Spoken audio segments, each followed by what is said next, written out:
World War II was shaped not just by nations, but by the skill and vision of the generals who directed armies across vast theaters of combat.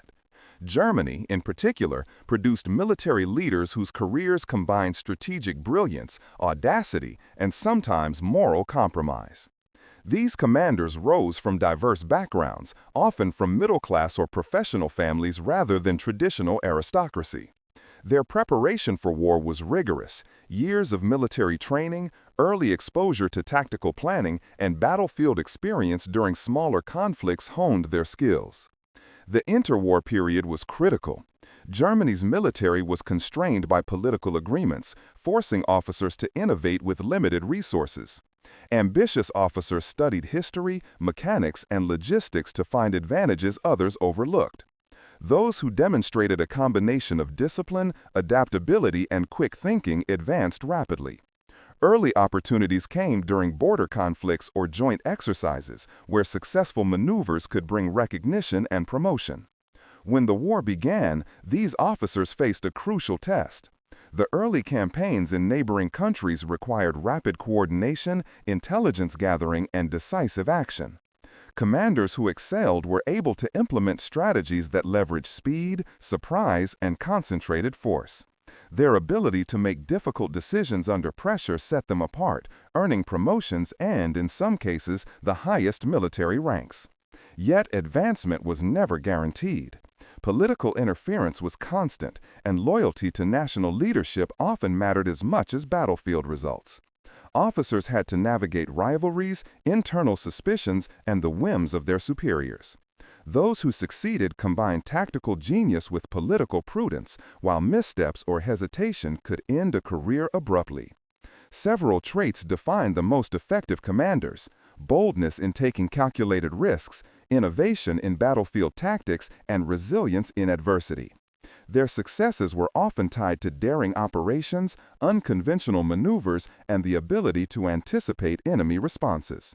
Early victories, such as Lightning Camp against smaller nations, tested both strategy and leadership, and those who prevailed cemented reputations that would follow them through larger and more complex campaigns.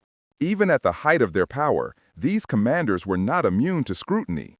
Military hierarchy, internal politics, and shifting allegiances created constant pressure. Those who could align operational achievements with leadership expectations flourished, while those who faltered were sidelined or forced into retirement.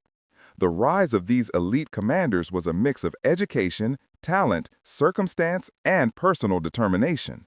In the next block, we will examine the pivotal battles that defined these leaders' reputations, showcasing their successes and failures and the enormous responsibilities they carried on the battlefields of Europe. The effectiveness of these elite commanders was measured on the battlefield.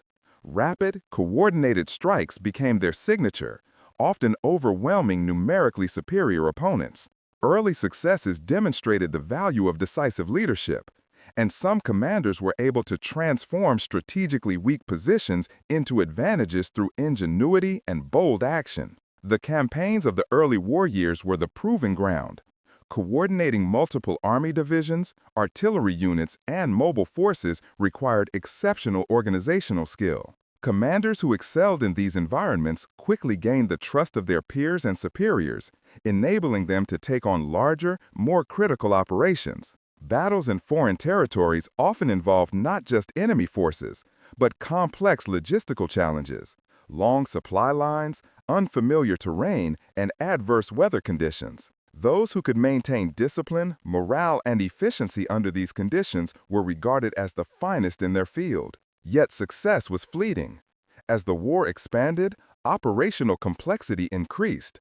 Leaders faced multi-front conflicts, entrenched resistance, and the consequences of prior strategic miscalculations. Decisions that once seemed brilliant could now carry severe consequences, and the margin for error was vanishingly small. Commanders who had once been celebrated for decisive maneuvers now faced encirclement, counteroffensives, and the psychological weight of responsibility for thousands of troops. Tactical genius often involved balancing aggression with pragmatism. Effective commanders knew when to attack, when to retreat, and how to exploit weaknesses in enemy formations. Flexibility was critical. Rigid adherence to doctrine could lead to disaster, while calculated risks could turn the tide of a campaign. For example, leaders adept at coordinating mobile units, fortifying key positions, and using reserves strategically could achieve remarkable outcomes even in the most adverse conditions. Despite their brilliance, the pressures of command were relentless. Many faced moral dilemmas. Decisions about civilian populations, prisoners of war, and collaboration with political authorities weighed heavily on them. While some prioritized military necessity, others became complicit in atrocities or accepted ethically questionable orders. The dual challenge of achieving operational objectives while maintaining a semblance of ethical conduct defined the most difficult moments of their careers. By mid-war, these commanders were both celebrated and scrutinized. Their reputations rested not only on victories, but also on their ability to manage complex logistics, maintain discipline among troops, and anticipate enemy strategies. Failures could result in dismissal, reassignment, or worse. The delicate balance of tactical brilliance, political navigation, and ethical judgment became a defining feature of elite leadership. In the next block, we will explore how the tide of war shifted and how these commanders adapted, or failed to adapt, under increasingly dire circumstances. By the latter half of the war, the situation for Germany's elite commanders became increasingly precarious. The early victories that had elevated them to prominence were now overshadowed by sustained Allied offensives, resource shortages, and growing internal dissent. Commanders were forced to operate under increasingly impossible conditions, making critical decisions with incomplete information and dwindling options. One of the most significant challenges was the pressure from political leadership. Civilian authorities frequently interfered with military operations, imposing directives that conflicted with on-the-ground realities. Commanders had to balance loyalty to superiors with the practical needs of their forces. Those who resisted risked losing favor. Those who obeyed blindly risked strategic disaster. The interplay between political obedience and operational freedom was a defining struggle for many top officers. Retreats and defensive campaigns tested leadership like never before. Commanders who had thrived in offensive operations were now tasked with holding positions against overwhelming forces. They had to coordinate withdrawals, manage morale among exhausted troops, and prepare defenses with limited resources. In some cases, bold decisions prevented total collapse. In others, hesitation or miscalculation accelerated defeat. The human cost was immense. Commanders faced the emotional toll of thousands of casualties, surrendered positions, and the responsibility for civilian populations caught in the crossfire. Their reputations were increasingly scrutinized, not only by their own government, but also by the emerging Allied powers. The line between professional military judgment and complicity in wartime atrocities became increasingly blurred, complicating their post-war fates. Despite the challenges, some commanders demonstrated remarkable resilience. They reorganized shattered forces, implemented innovative defensive measures, and attempted strategic counteroffensives against numerically superior opponents. Their ability to adapt in the face of adversity reflected the same qualities that had initially propelled them to prominence: tactical insight, boldness, and determination. However, not all survived the pressures. Some succumbed to despair or illness, others to the political consequences of internal power struggles. The final months of the war were marked by desperation, with commanders forced to make impossible choices and face the consequences of long-term strategic failures. In the final block, we will examine the aftermath, how these commanders were treated after the war, their trials, fates, and legacies. The conclusion of World War II brought a dramatic shift in circumstances for Germany's top commanders. Those who had once held immense power found themselves facing capture, trials, and the moral consequences of their actions.